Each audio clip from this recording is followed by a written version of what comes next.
out early and thought, right, I've got a bit of company here, let's suffer for the cause.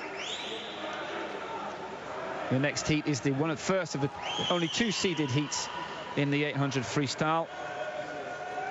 Sun Yang, Ryan Cochran, Paul Johansson, the big names in the middle of the pool. Ryan Cochran coming to the 800 after his superb bronze in the 4. Yeah, good swim from Cochran. It gave him confidence that if he can win a medal at the 400, which is, by his own admission, perhaps the weaker of the three events in the program for him, then what's stopping him on the other ones?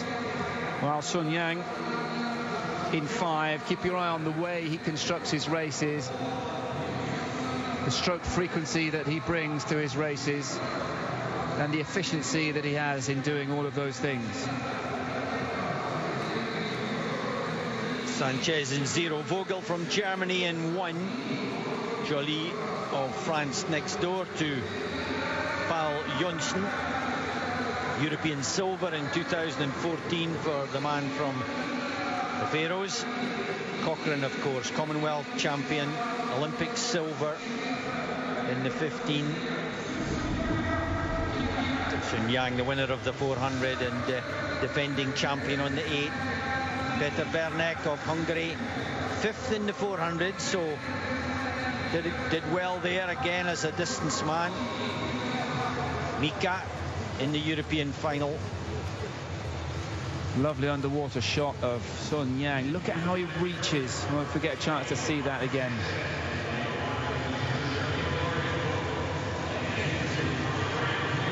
Good turns from Cochran, aren't they, compared with Sun Yang? For a distance man, Cochran does get good skills and good distance off every wall. He's swimming so many 1500s and a few 800s in his career. You wonder when, I mean, Cochran said that it was his last Commonwealth Games. And often you see the distance men coming down to the 400. Just as almost a pre-retirement swim, but the quality there for a bronze medal. Sun Yang, just as he always does, he's outreaching every swimmer. Beautiful pacing. Well, the underwater cams, you do get a good view of the rotation of the body on this freestyle. As the body rotates with the reach of the arm, then it reduces the resistance that you're offering to the water, and that's key in swimming such a dense medium, the water. Every time you can shave a little bit or gain a little bit of streamlining on the stroke, then you need to. Well, positioning themselves in the early stages, as you'd expect, from 7:45 out to 7:55, 10 seconds covering the field, but class across the field. Roszkowski of the Netherlands in lane 9, not making that position affect him much. Good arrowhead, but it's not a deep arrowhead at the moment, as they begin to, you know, a little bit of a chess game early on. What kind of pace are we going to set here with the likes of Jaeger, Stephen Milne, Paltrinieri, Horton, McBroom, Hjorta, Wojtak? There's a queen of talent to come in the final heat. Only 8 places in the final. We've already seen a 7:49 from the previous heat. So that's going to be 1. I'm guessing. Look at this.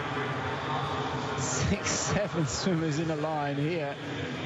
Now they're all just pushing kind of at the edge of the envelope that they feel like they can do at this point in the race. Now as the race goes on, Sun Yang, I'm guessing in the next 200 meters or so, is going to push the pace forward a bit. Cochrane probably will go with him as well, and then the rest of the field will just be grit and try and hang on as the leaders pull away.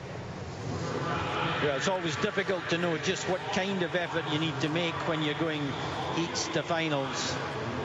There's a certain safety in semi-finals, even although they can be tough to get into, but there's a safety knowing that you get one of those 16 places.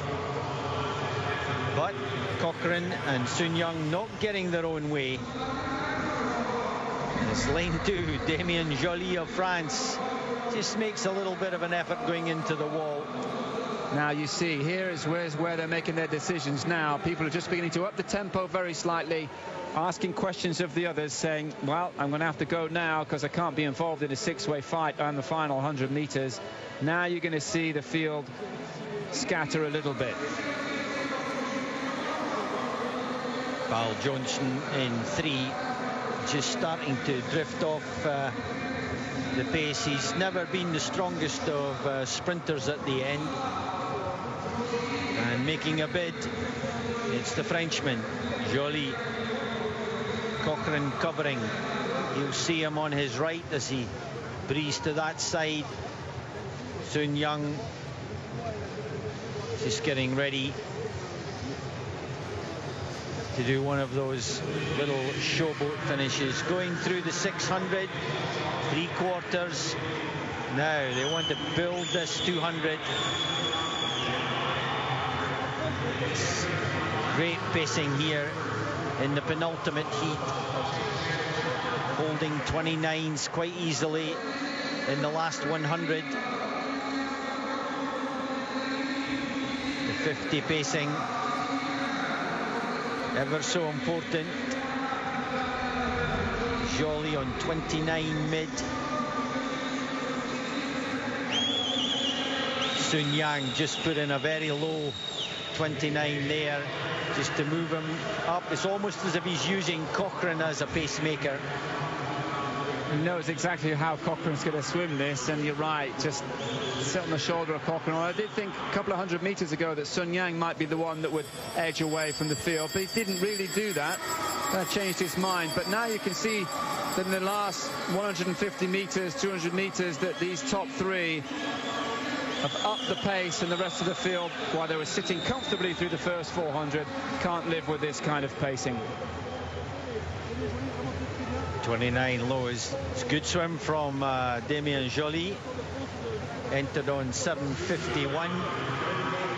And Sun Yang in 50 meters has just taken 3 meters lead on Ryan Cochrane.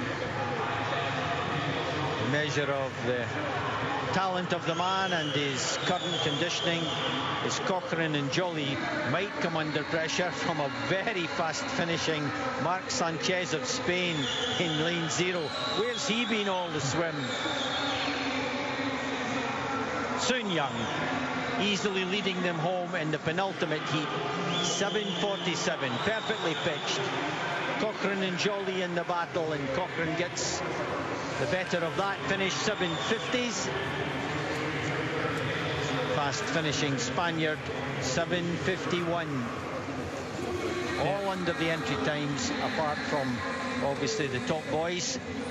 Yeah, Sanchez, he was going very well a couple of years ago, training with Fred Vernieu and Maria Belmonte, and Belmonte not here because she's injured, but then he got a heart condition, put him in hospital for a week, had to cut down on his training for 3 months. That put a big hole in last season's training. Now he's coming back to form in his preparation for Rio, and it's good to see him swimming a positive 800 here. Confirming the 7:47 penultimate heat time winner for Sun Yung.